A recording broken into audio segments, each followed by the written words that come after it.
wabarakatuh.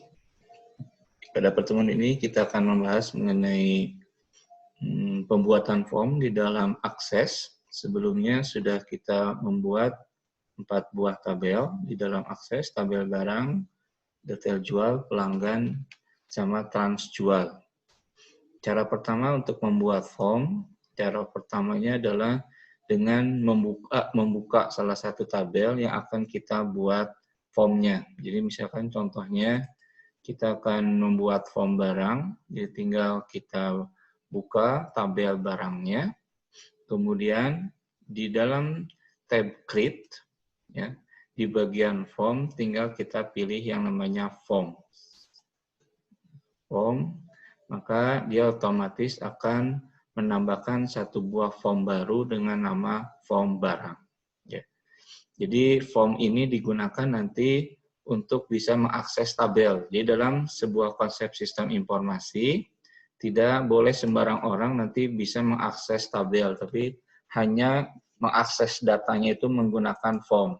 Ya, jadi untuk menambah data, mengedit data, menghapus data, itu semua digunakan melalui form. Karena data-data dalam form ini sudah bersumber dari tabel. Ya, contoh misalkan di dalam tabel barang di sini ada 7 data, maka di dalam form barang pun di sini ada 7 data. Karena data-data yang muncul di form ini adalah sumber datanya bersumber dari tabel barang. Begitu juga nanti untuk mengedit, menambah data, menghapus, itu semuanya ada di tabel barang. Di dalam form nanti ada 3 bagian, atau 3 tampilan, yaitu form view, layout view, sama design view. Nah, yang tampil sekarang ini adalah yang disebut dengan layout view. Biasanya digunakan untuk supaya mempercepat pengeditan, memperkecil ataupun memperbesar tampilan dari objek-objeknya. Ya.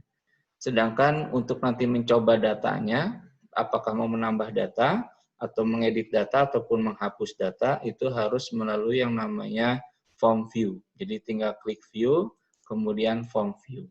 Ya.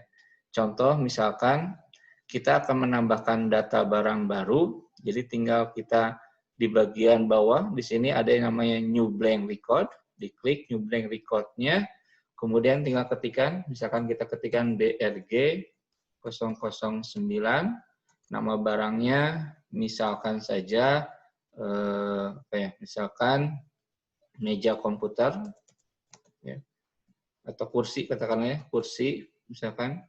Kemudian satuannya buah, ya, harganya katakan saja 250.000. Ya, nanti gambarnya kita abaikan dulu. Kemudian kita gerakkan dulu ke record sebelumnya. Ya.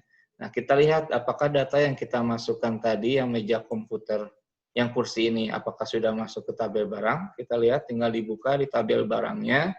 Kemudian di bagian tab home, jika belum ada, tinggal kita refresh datanya, refresh all.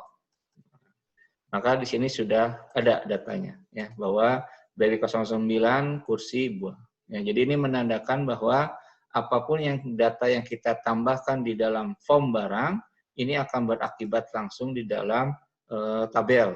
Ya, inilah konsep sistem informasi. Jadi mengakses data itu tidak langsung ke tabelnya, tapi melalui perantara form. Alasannya adalah supaya keamanan, ya. Jadi kalau sembarang orang bisa mengakses tabel, sangat berbahaya. Ya, satu saja field ini dihilangkan, nanti akan rusak tabelnya. Gitu, ya. Jadi orang hanya diperkenankan untuk mengedit data, menghapus data, ataupun nambah data. Ya. Contoh yang lain, misalkan yang kursi ini, sekarang kita ingin hapus, di sini ada hapus nih. Ya. Nah, ini belum ada ya. Jadi nanti si data ini bisa kita hapus dengan cara menambahkan tombol. Ya. Oke, demikian dulu untuk materi mengenai membuat form dari awal sampai menambahkan datanya. Terima kasih.